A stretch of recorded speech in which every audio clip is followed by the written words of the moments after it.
来看中国官方媒体公开相片，讲因出动3只公务船，头一届伫咧偏湖西南边台湾滩的海峡举行搜救演练，也有伫台湾海峡中部的海峡执法。南海巡视回应讲，拢有专程掌握，也批评中国这个举动本质就是对台湾的骚扰。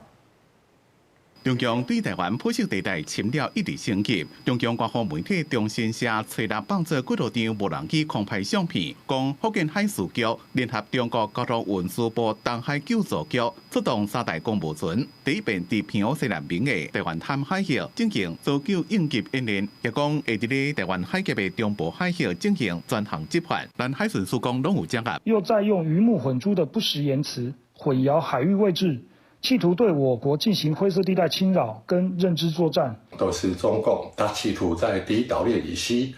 就是掌握这个主权治权。下照讲，去年8月中，中国就用同款模式了台，相关行动拢是中共想要推撒台海内水化的法律战。 也那伫中国甲日本关系紧张的时阵，中国航母辽宁号编队经过宫古海峡驶向西太平洋，并且实施舰载机起降。中共将15战机2编队升空警戒日本自卫队 F-15战机进行雷达照射，就像電磁波對準鎖定，被認為是高度敵意的行為。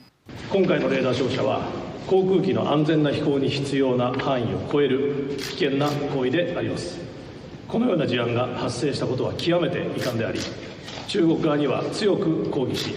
再発防止を厳重に申し入れました。日本防相小泉进次郎找7号早紧急开记者会，讲已经向中国提出强烈抗议。日本按算2026年会伫咧离台湾110公里的与那国岛部署飞弹部队，强化西南地区的防卫能力。Ability for us, along with allies, to be postured strongly enough in the Indo-Pacific to balance China's growing power.